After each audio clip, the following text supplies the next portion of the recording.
Back pain exercises 2 రకాలుగా ఇప్పుడు చూడబోతున్నాం.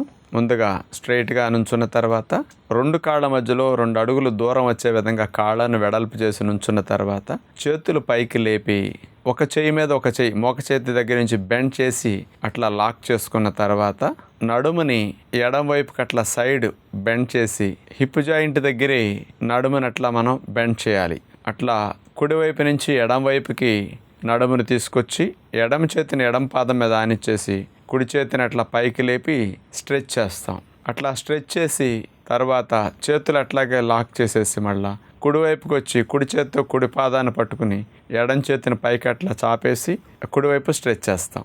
మళ్ళా చేతులు తీసేసి ఇందాటి వల్ల లాక్ చేసుకుని ఎడం వైపుకి వచ్చి మళ్ళీ సేమ్ అదేవిధంగా ఎడమ చేతిని ఎడం పాదాన్ని కానిచ్చి కుడి చేయి చాపేసి అట్లా స్ట్రెచ్ చేస్తాం. ఇలా ఒక 7-8 రౌండ్లు 10 రౌండ్లు చేసిన తర్వాత అదే విధముగా కాళ్ళు నుంచేసేసి చేతులు భుజాలకు సమాంతరంగా చాపి త్రికోణాసన ఎక్సర్సైజ్ మెడపూసల నుంచి ముడ్డిపూసల వరకు అట్లా స్ట్రైట్గా ఉండాలి. అంటే అక్కడ బెండ్ చేస్తే నడువు నొప్పి వస్తుంది, అందుకని అక్కడ బెండ్ చేయకుండా హిప్ జాయింట్ దగ్గర బెండ్ చేసి త్రికోణాసన ఎక్సర్సైజ్ చూడండి. ఇక కుడి చేత్తో ఎడమ పాదాన్ని ఎడమ చేత్తో కుడి పాదాన్ని అట్లా తాకుతూ ఎక్సర్సైజ్ చేస్తాం. అదేవిధంగా 20-30 రౌండ్స్ రిపీట్ చేస్తే చూడండి బ్యాక్ మజిల్స్ అన్ని ఎంత బాగా ఫ్రీ అవుతాయో.